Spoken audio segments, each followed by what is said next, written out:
Hi, I'm Trista. Hi, I'm Kim. Okay, so the first question is palliative care is a philosophy, not a place. So to me, that's just like there's no one way to palliate. Like there's no when you're in palliative care, like it doesn't mean it's the end of your life. And there's one way to do it. Like palliative care can mean a lot of different things for other people. Honestly, like everyone's palliative care journey will be different, and it's more so to me adjusting your life so that your disease doesn't control you in a way. Like it makes it so you can still live however you want to live, like whatever that means, because everyone's definition of fulfilling life is different. So it just makes it so you can still carry on. Like it's not this place where okay, you're palliative, that means you're dying right now. Like I feel like a lot of people think that don't really understand palliative care. Like it's not just the end of your life. Like you can still live a life however you want to. It just you just gotta change the meds you're on, and maybe things you're careful of, or just it's just a different way that you have to adjust to. That's kind of what I think. Yeah, and definitely behind the word philosophy. Philosophy can mean so many things to so many different people. Everybody has their own mindset when it comes to philosophy, and their different ideas and knowledge and how they think things are. So definitely how, like Trista said, how you want to live your life. Not everybody has to agree with that. Yeah, I think just that one, what's targets to me is just that it's not a place, and it's not gonna look the same for everyone. That's just what kind of jumps out at me for that question, is it's not gonna be the same for everyone. Everyone's wishes and goals and palliative care will be different. Yeah, at some points when people are turned palliative, they're ready for comfort care and to just go comfortably, and that is their wish. Some people, that is the end of life for them. But when you get that palliative care, the diagnosis that makes you palliative or whatever, you could still be living a completely healthy life. You could still be active and doing your daily routine. It's just different for everyone. It's not borderline this is palliative, this was what it looks like. It's gonna change no matter what. Yeah, there is no single lane when it comes to palliative. Exactly. And I do agree with you that a lot of people think that because you're palliative or somebody's palliative, that is the end of their life. And that isn't always the case. And there are lots of independent people who know that they're nearing the end of their life, but they're still very independent. Yeah. But they're just coming to terms with their disease and diagnosis, and they know what is coming, but they do want to live their life still. Yeah, doesn't mean it's the end. Exactly. Yeah. The other question. So palliative care is not about giving up, it's about changing the target. So we kind of touched on that a little bit. So yeah, in some cases, yeah, once you turn palliative, it's far enough in the stage, you are in comfort care and you're ready for your end of life. But in some cases, a healthy 23-year-old could get diagnosed with some kind of cancer or something, and you know it's coming, but you can still do all your daily tasks that you always do. It's just yeah, it's not giving up, it's just making ways,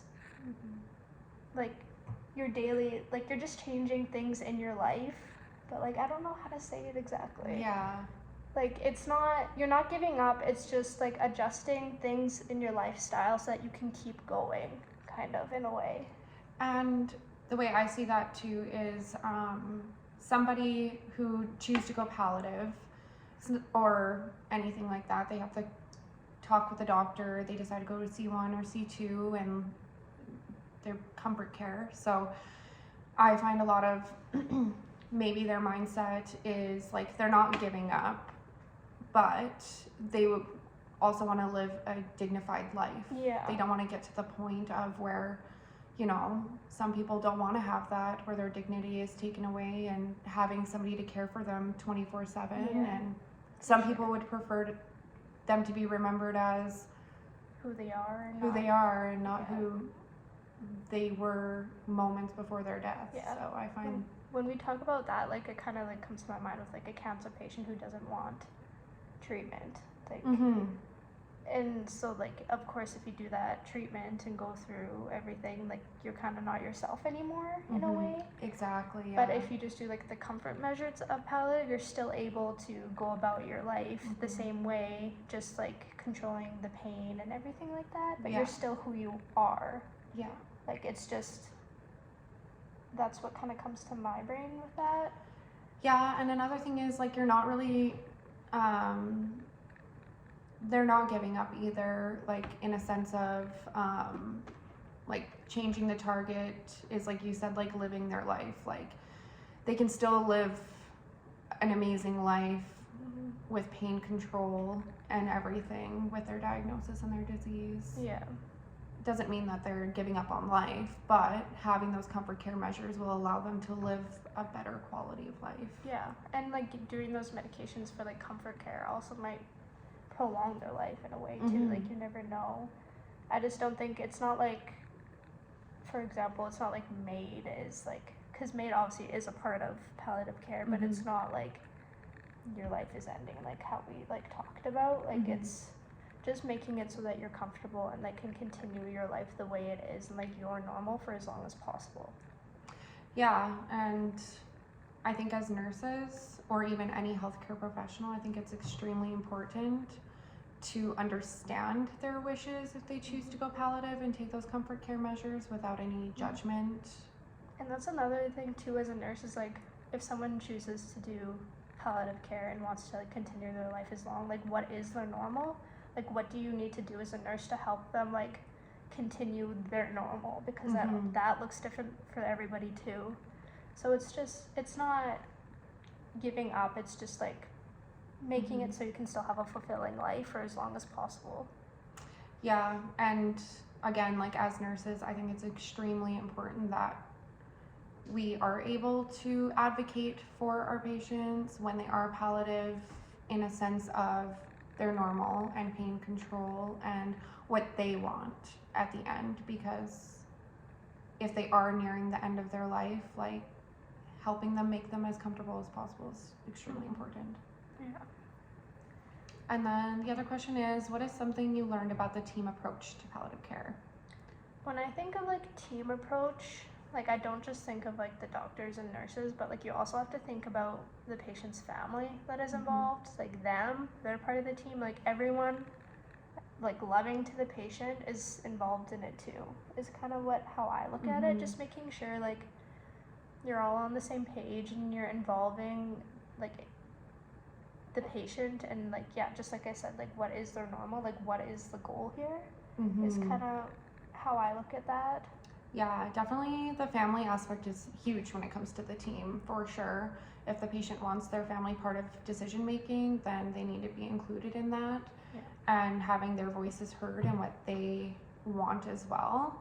Also multidisciplinaries, like you're working with the doctors, you're working with nurses. Healthcare aides are huge when it comes to helping with palliative care.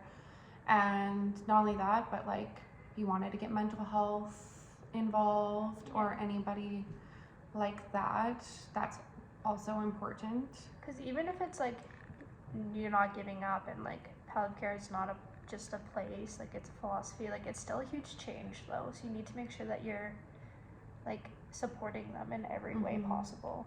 So yeah, including the mental health aspects, like the family, like kind of like approving of it, not approving, but like accepting it. Like you got to look at all those aspects too. And then like of course, say someone is still like fully active and they aren't in like a palliative care facility, like there's nurses that can come to your home. Like there's just so many different like there's actual palliative care nurses for those kind of things. So like it's a bigger like aspect of nursing than I actually thought, like going into school. Like I didn't know there's so many parts to it, so that was kind of cool to learn. Yeah, it is cool to learn. I never knew that there was palliative care nurses actually, and that it was a whole other specialty on its own, honestly. I did not know that, and I think it's important to have that, to have specialty nurses who do that, because there's a lot of, like, say, nurses who work in emerge or acute care, and Yeah. they don't know everything around palliative, right? You're more Yeah. focused on the acute side of things. So For sure. understanding what palliative means and what it means to a patient is Mhm. important. I just think the biggest thing for like the team aspect is making sure everyone's like on the same page, like the Mhm. doctors, the nurses, the family members, the patient, everything, on like what their goals, what their wishes, and like how they want to do this. Yeah. Just making sure everyone's on the same page with that, which it's a big team, so you really need to be good at Yeah. communicating. So Yeah, that's the biggest thing for that one. yeah, I agree with that. Perfect. Thank you.